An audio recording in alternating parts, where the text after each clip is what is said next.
प्रियांनो, प्रभू येशू ख्रिस्ताच्या सामर्थी नावाने आपणातील प्रत्येकाला शालोम. मी आशा करतो आपण सर्व चांगले असाल.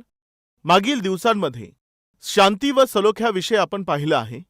आज मी समाधानावरती तुम्हा सर्वांशी बोलण्याची आशा करत आहे. बायबल आपल्याला सांगतं, चित्त समाधानासह भक्ती ही उत्तम आहे, कारण या भूतलावरती आपण काहीही आणलं नाही. आपण नग्न आलेलो आहोत. परंतु या जगामध्ये आल्यानंतर, मनुष्याला समजू लागल्यानंतर, थोडंसं सामर्थ्य व प्राप्त झाल्यानंतर माहिती नाही का मनुष्य सर्व काही मिळवण्यासाठी खटपट करत असतो. सर्वच पाहिजे असं म्हणत तो धडपड करत असतो. सर्वच पाहिजे असं म्हणून तो भांडण करत असतो. सर्व काही त्यालाच पाहिजे असं म्हणून तो आपलं मन खराब करून घेतो. सर्वच काही पाहिजे असं म्हणून सर्वांशी शांतीने व सलोख्याने राहण्याऐवजी तो अनेक लोकांशी वाद करतो व सर्व काही पाहिजे असं म्हणून अनेक प्रसंगांमध्ये तो अन्यायाला, अधर्माला आणि वाईटाला स्थान देत असतो. पण सर्व काही पाहिजे हा विचार करून त्यासाठी भरपूर धावपळ केल्यानंतर सर्व काही प्राप्त केल्यावर तो काही घेऊन जात नाही, मरून जातो. ही किती खेदाची गोष्ट आहे प्रियांनो. हे पाहिजे ते पाहिजे असा विचार करून, असे विचार बाळगून सर्व काही जमा केल्यानंतर उपभोग घेण्याच्या वेळेमध्ये काय घडत असतं? तो मरून जातो. काहीही सोबत न घेऊन जाता रिकाम्या हाताने निघून जातो. तुमच्या काही लक्षात आलं का? ज्यांना समजून आलं त्यांनी हात दाखवा. म्हणजे याचा अर्थ काय आहे की ज्या गोष्टींसाठी मनुष्य परिश्रम घेत आहे, आज ज्या गोष्टीसाठी तुम्ही धडपड करत आहात, ज्या गोष्टी मिळवण्यासाठी तुम्ही प्रयत्नशील आहात, कोणत्या गोष्टीच्या तुम्ही पाठीमागे लागलेले आहात, कोणती गोष्ट मिळवण्यासाठी तुम्ही अस्वस्थ झाले आहात, काय कमवण्यासाठी तुम्ही तुमच्या आत्मिकतेकडे लक्ष न देता, तुमच्या आरोग्याकडे लक्ष न देता, तुमच्या शांतीला तुम्ही सोडून देऊन, पवित्रतेला सोडून देऊन, आपल्या पत्नीकडे आणि आपल्या मुलांकडे लक्ष न देता तुम्ही जे मिळवण्यासाठी, कमावण्यासाठी धावपळ करत आहात, एकदा जरा तुम्ही विचार करा की जे मिळवण्यासाठी, जे प्राप्त करण्यासाठी मी धावपळ करत आहे, ते कमावल्यानंतर, ते प्राप्त केल्यानंतर ते उपभोग घेण्यासाठी किती वेळ शिल्लक राहील? उपभोग घेण्याच्या वेळेमध्येच तुमचा मृत्यू होतो. तुम्ही काही सोबत घेऊन जाता का? काहीही सोबत घेऊन जाऊ शकत नाही. ज्या जमिनीकरिता, ज्या शेतासाठी तुम्ही कष्ट करत आहात, ज्या वस्तू वाहनासाठी तुम्ही खटपट करत आहात, घरासाठी धडपड करत आहात, बँक बॅलन्स वाढविण्याकरिता तुम्ही धावपळ करत आहात, धनसंपत्ती प्राप्त करण्यासाठी तुम्ही परिश्रम घेत आहात, नाव मिळवण्यासाठी खटपट करत आहात, अधिकार मिळवण्यासाठी संघर्ष करत आहात, पण एवढे संघर्ष करूनही तुम्हाला सोबत काही घेऊन जाता येईल का म्हटलं तर काहीच घेऊन जाता येणार नाही. सर्व सोडून मरून जाणार. का माहित आहे? रिकाम्या हाताने या जगात आले, रिकाम्या हाताने जाणार. आता माझा प्रश्न आहे, जर तुम्ही सोबत काही घेऊन जाऊ शकणार नाही तर मग ही खटपट कशाला? सांगा जरा. जर तुम्हाला सोबत काहीही घेऊन जाता येणार नाही तर कशासाठी ही एवढी दगदग? कशासाठी एवढे संघर्ष? कशासाठी एवढी धडपड? एवढे वादविवाद? कशासाठी एवढी स्पर्धा? ही विनाकारांची खटपट कशासाठी? हे विनाकारांचे परिश्रम कशासाठी? बायबल आपल्याला सांगतं, नीतिमानांनी थोडं कमावलं तरी देखील ते शांतीने जगतात. हीच परमेश्वराची इच्छा आहे. चला आपण पाहूया. स्तोत्र 37 16वे वचन पहा. नीतिमानांचे अल्प धन अनेक दुर्जनांच्या विपुल धनापेक्षा उत्तम आहे. नीतिमानांचं अल्पसं धन उत्तम आहे. त्याला जर आणखी शॉर्ट फॉर्म केलं तर काय होईल? नीतिमान लोकांचं अल्प धन हेच उत्तम आहे. तुम्ही धार्मिकतेने जे थोडंसं कमवतात ते तुमच्यासाठी आशीर्वाद आहे. प्रामाणिकपणे जे थोडंसं तुम्ही कमवाल ते तुमच्यासाठी आशीर्वाद आहे. अनेक दुर्जनांच्या विपुल धनापेक्षा नीतिमानांचं धन उत्तम आहे. तुमच्या आसपास भरपूर श्रीमंत लोक असतील, बरंचसं धन कमावणारे ते असतील, कमी वेळेमध्ये भरपूर पैसा त्यांनी कमावलेला असेल, वाईट मार्गाने जाऊन, वाईट कृत्य करून अति कमी वेळेमध्ये धन मिळवले आहेत असे बरेच लोक असतील. तुमच्या नजरेसमोर ते सुखविलासांचा अनुभव घेत असतील, कृपया लक्ष द्या. अधर्माच्या कमाईमध्ये, पापाच्या कमाईमध्ये आनंद आणि समाधान हे अजिबात राहत नाही, हे सत्य समजून घ्या. नीतिमानांचं अल्प धन अनेक दुर्जनांच्या विपुल धनापेक्षा आणि समृद्धीपेक्षा बायबल काय सांगत आहे? उत्तम आहे. सो आज जी कमाई तुम्ही करत आहात ती धार्मिकतेने कमवत आहात किंवा मग वाईट मार्गाने कमवत आहात, एकदा जरा विचार करा. त्यानंतर आणखी एक वचन आहे, ते आपण पाहूया. नीतिसूत्रेचे पुस्तक आणि त्याचा 16वा अध्याय व 8वे वचन. चला पाहूया. अन्यायाने मिळविलेल्या, काय म्हटलं? अन्यायाने मिळवलेल्या मोठ्या मिळकतीहून न्यायाने कमावलेले थोडे बरे. वडील देखील हेच बोलले आणि मुलगा देखील तेच सांगत आहे. स्तोत्र 37 हे दाविदाने लिहिलेलं स्तोत्र आहे आणि नीतिसूत्रे त्याचा मुलगा शलोमोन याने लिहिलं आहे. हे दोघेही एकच सत्य पवित्र आत्म्याच्या प्रेरणेने आम्हा सर्वांना सांगत आहेत. ते हे आहे की अन्यायाने मिळविलेल्या मोठ्या मिळकतीपेक्षा न्यायाने कमावलेलं थोडंसं धन उत्तम आहे. आणखी थोडं पुढे जाऊया. नीतिसूत्रे अध्याय 23 4 वचन. 23 अध्याय वचन 4. धनवान होण्यासाठी धडपड करू नकोस. धनवान होण्यासाठी धडपड करू नकोस. आपले चातुर्य तू एकीकडे ठेव. काय करण्यास सांगत आहे? ते एकीकडे ठेव. मला धनवान बनायचं आहे, मला श्रीमंत व्हायचं आहे, मला भरपूर धन कमवायचं आहे, असे विचार, अशी कल्पना किंवा अशी धडपड जर तुमच्यामध्ये असेल तर बायबल सांगतं ती खटपट आणि ते विचार सोडून दे. का सांगायचं तर त्याद्वारे तुम्हाला शांती, समाधान आणि आनंद अजिबात मिळणार नाही. जर त्याविषयीचे विचार तुमचे असतील तर ते तुम्ही सोडून द्या. जर तुम्ही त्यावरती लक्ष लावाल, त्यासाठी खटपट कराल, त्याच्या पाठीमागे जर तुम्ही धावत राहाल तर काय होईल? चला आपण पाहूया. जे पाहता पाहता नाहीसे होते त्याकडे तू नजर लावावीस काय? कारण गगनात उडणाऱ्या, काय म्हटलं आहे? गरुडासारखे पंख धन आपणास लावते. बायबलमध्ये एक वचन आहे, कोणतं माहित आहे? जो कोणी माझ्यासाठी आपला प्राण देईल तो त्याला वाचवेल. यस. व जो कोणी आपला जीव वाचू पाहिल तो त्याला मुकेल. म्हणजे जी गोष्ट तुम्ही वाचू पाहण्याचा विचार करता ते तुमच्या हातातून निघून जातं. आणि ज्याला ही माझी गरज नाही असा विचार करता, हे पुरेसं आहे असा विचार करता, तेव्हा देव तुम्हाला जे पाहिजे ते तुम्हाला मिळवून देतो. आज आमच्यात अनेकांची आशा काय असते माहितीये? श्रीमंत बनायचं आहे, खूप धन मिळवायचं आहे, खूप संपत्ती कमवायची आहे, भरपूर शेती पाहिजे, बँकेत बॅलन्स पाहिजे, धन पाहिजे.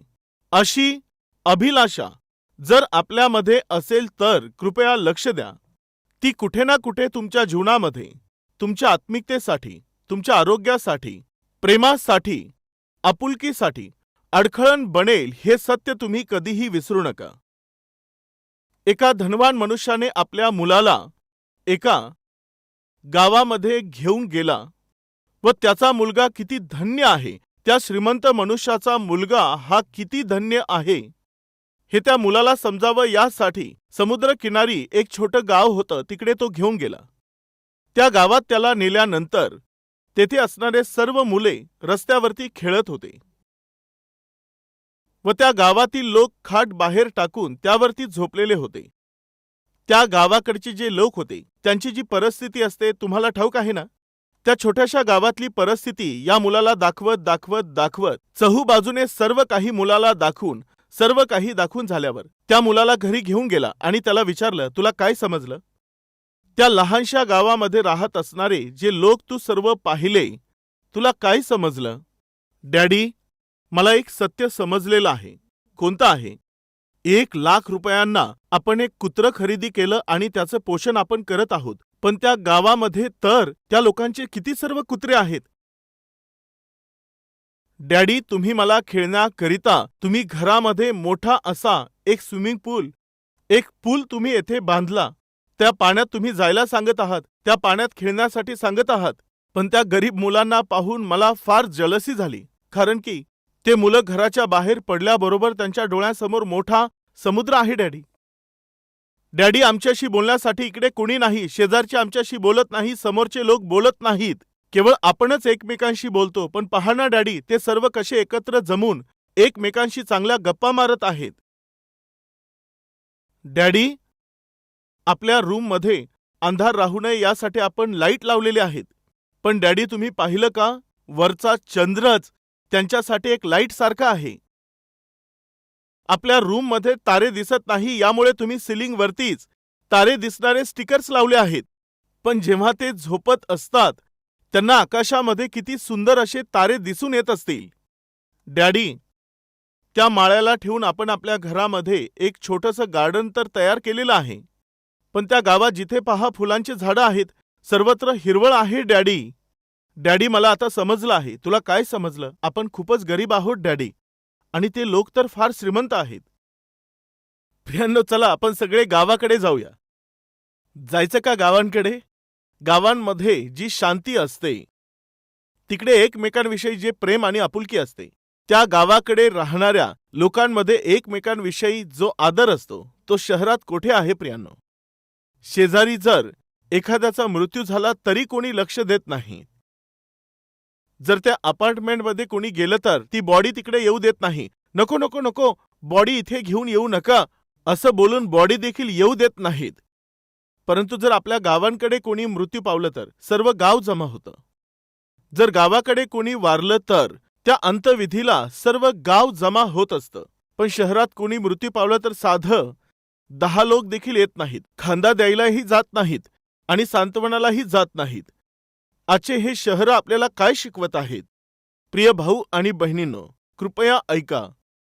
आज तुमच्या जवळ जे काही आहे त्यामध्ये समाधानी राहिलं पाहिजे.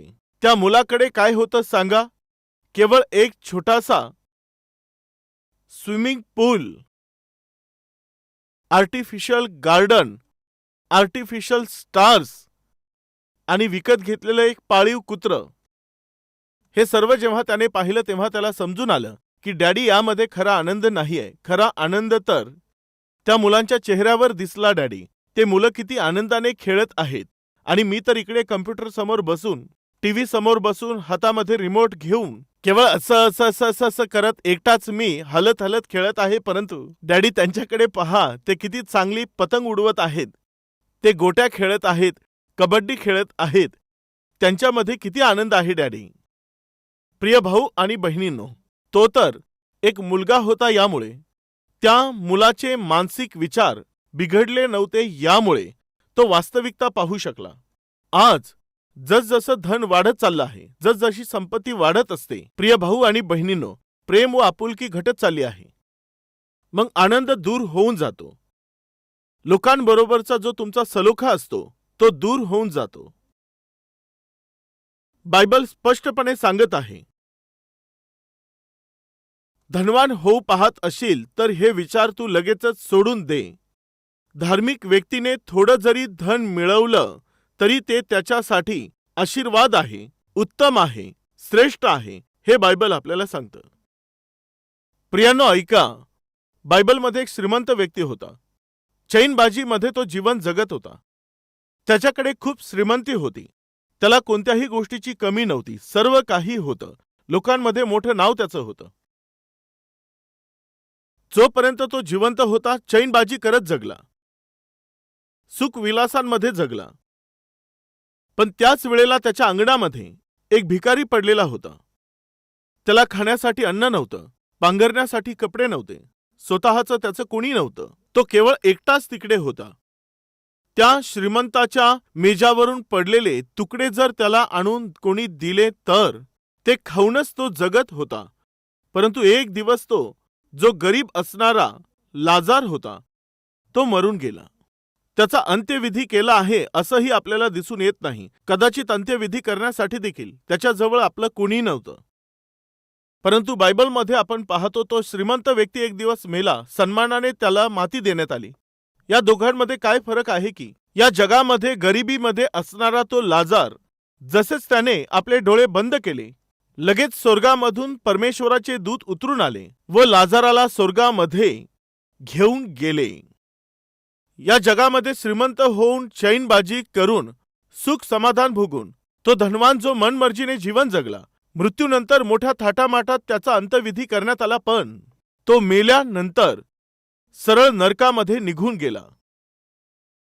त्या नरकाच्या आगीमध्ये तडफत राहून, भुकेने व तहानेने ओरडत राहून जेव्हा त्या नरकाच्या अग्नीत तडफडत होता, त्याने दृष्टी वर करून पाहिली, तेव्हा त्या बाजूला तो लाजार अब्राहमाच्या उराशी शांतीने राहत होता. तेव्हा त्या धनवानाने त्याला पाहिलं व पाहून तो अब्राहमाला म्हणू लागला, बापा अब्राहमा, मी येथे वेदना भोगत आहे. भुकेने व तहानेने माझा जीव कासावीस झाला आहे. तू त्या लाजाराला पाठव, म्हणजे त्याने आपल्या करंगळीचं बोट बुडवून पाण्याचा एक थेंब माझ्या तोंडामध्ये टाकावा. बापा, तू त्याला पाठवतोस का? अब्राहम म्हणाला, मुला, तू पृथ्वीवर असताना सर्व सुख भोगून पावला आहेस, पण तेव्हा देवाविषयी आणि देवाच्या राज्याबद्दल विचार केला नाहीस. लाजार तर भूतलावरती अनेक अडचणींमधून गेला.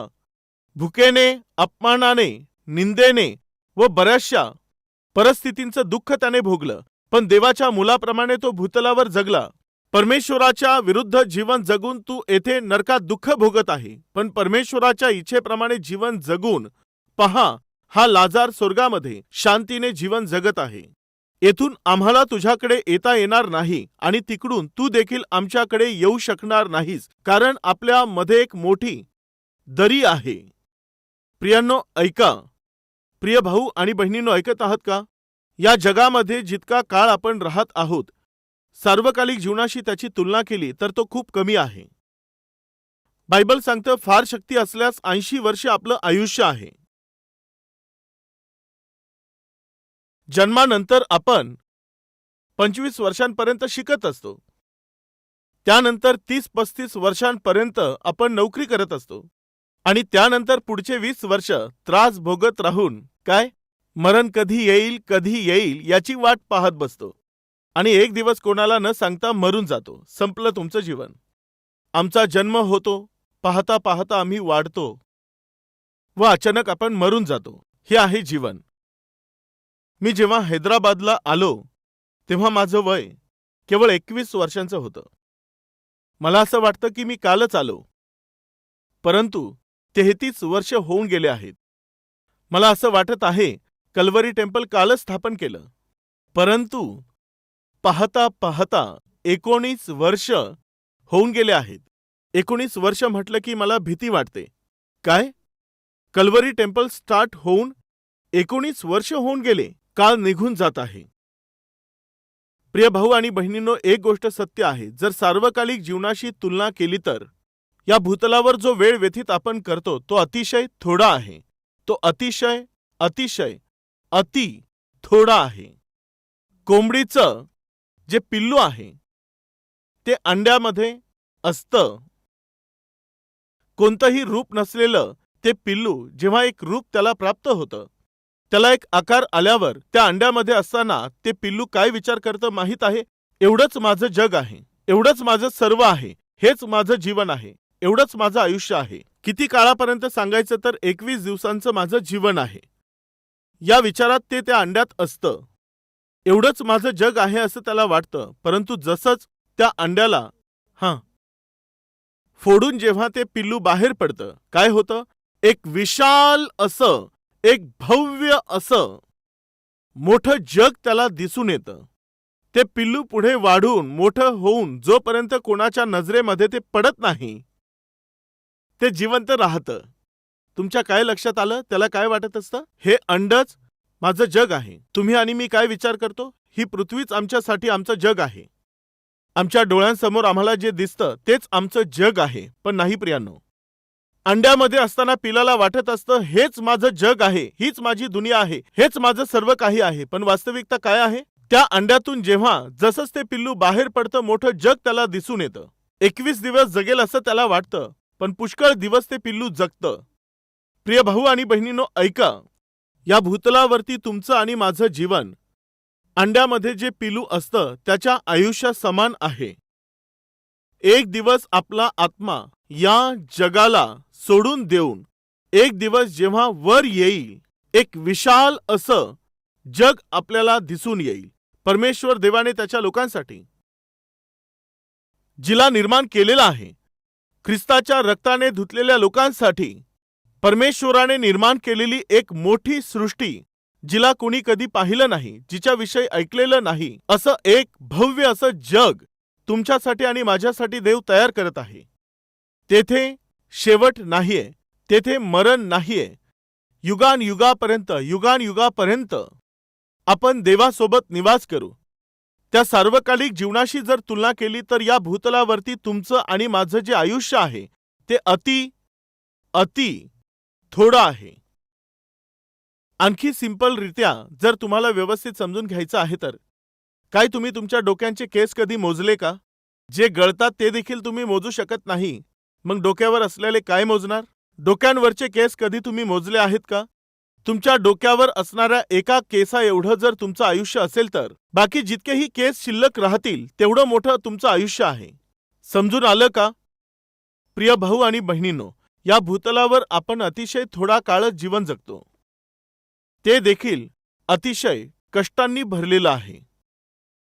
सकाळी उठल्यापासून संध्याकाळी झोपेपर्यंत काहीतरी कमवायचं आहे. त्या कमवण्याच्या प्रयत्नामध्ये साहजिकपणे तुमच्यात जे एक बळजबरीचा असा दबाव कोणता आहे माहीत आहे? कोणीतरी कार विकत घेतली, मलाही विकत घेतली पाहिजे, या विचारामध्ये तुम्ही संघर्ष करू लागता. कोणीतरी एखादा चांगला मोबाईल विकत घेतला, त्याच्याकडे पाहून तुलना करून मलाही तसाच मोबाईल घ्यायचा आहे म्हणून खटपट करू लागता. कोणीतरी एक प्लॉट खरेदी केला, त्यांनी प्लॉट खरेदी केला, मला देखील केला पाहिजे, मग त्यासाठी धडपड करू लागता. कोणीतरी फ्लॅट विकत घेतला, मग तो फ्लॅट पाहून मीही फ्लॅट खरेदी करणार असं म्हणून धावपळ करू लागता. जर कोणीतरी घर बांधलं, तुमच्या मित्रांनी असेल, नातलगांनी असेल, सहकाऱ्यांनी असेल, त्यांना घर झालं आहे पण माझं का झालं नाही असं म्हणून तुम्ही त्यांच्यासोबत लगेचच स्पर्धा करू लागता. साहजिकपणे सामान्यपणे आज मनुष्य का खटपट करत आहे सांगायचं तर, चहूबाजूच्या समाजाकडे, त्यांच्या जीवनाकडे, त्यांच्या वस्तूंकडे पाहून यांच्याकडे हे आहे, त्यांच्याकडे ते आहे, माझ्याकडेच काही नाही, केवळ याच विचारांमध्ये आज मनुष्य खूप परिश्रम घेण्याचा प्रयत्न करत आहे. परंतु हे जग कायमस्वरूपी नाहीये. स्वर्ग केवळ कायमस्वरूपी आहे. या जगामध्ये तुम्ही काहीही घेऊन आलेले नाही. या जगामध्ये ज्या गोष्टीसाठी तुम्ही स्पर्धा करत आहात, ज्या गोष्टीच्या मागे धावत आहात, ज्या गोष्टीसाठी तुम्ही मेहनत घेत आहात, ज्यासाठी तुम्ही लढाया करत आहात, ज्यासाठी संघर्ष करत आहात, ज्यासाठी पाप करून तुम्ही ते मिळवून घेत आहात, त्याचा उपभोग घेण्यास वेळ राहणार नाही. आणि उपभोग न घेताच त्यातलं काहीही तुम्हाला सोबत नेता येणार नाही, तुम्ही मरून जाणार. मग काय फायदा आहे सांगा? यामुळे प्रियांनो, परमेश्वर बोलत आहे, अल्प आहे तरी ते पुरेसं आहे. काय पुरेसं आहे? अल्प असलं तरी धार्मिकतेने मिळवलेलं ते धन पुष्कळ असं आहे.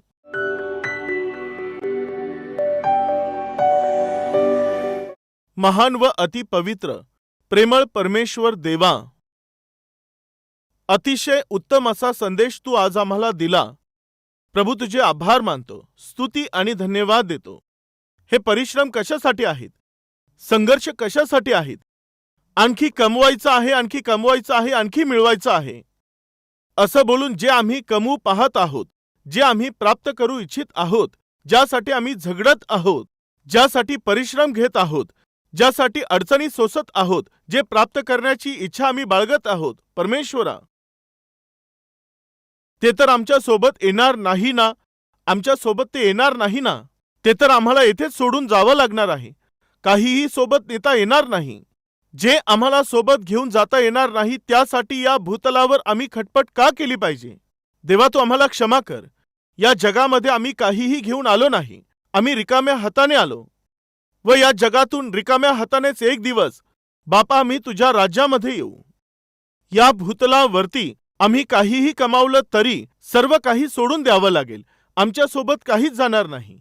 देवा, हे सत्य जाणून घेऊन, हे सत्य आम्ही समजून घेऊन, देवा, आमच्याजवळ जे आहे त्यामध्ये आम्ही समाधानी राहावं यासाठी सहाय्य कर. मिळणाऱ्या पगारात आम्ही समाधानी राहावं यासाठी तू आमचं सहाय्य कर. देवा, आमच्याकडे जे आहे, आमचे मुलं, आमचं कुटुंब व प्रार्थनेमध्ये सहभागी असणाऱ्या प्रत्येक व्यक्तीने समाधानी जीवन जगावं यासाठी सहाय्य कर. समाधानाने जगण्याची तुझी कृपा तू आम्हाला दे बापा. येशूच्या नावाने ही प्रार्थना मागतो बापा. आमेन. आमचा पत्ता Calvary, post box number 30, Kukatpally, Hyderabad 72.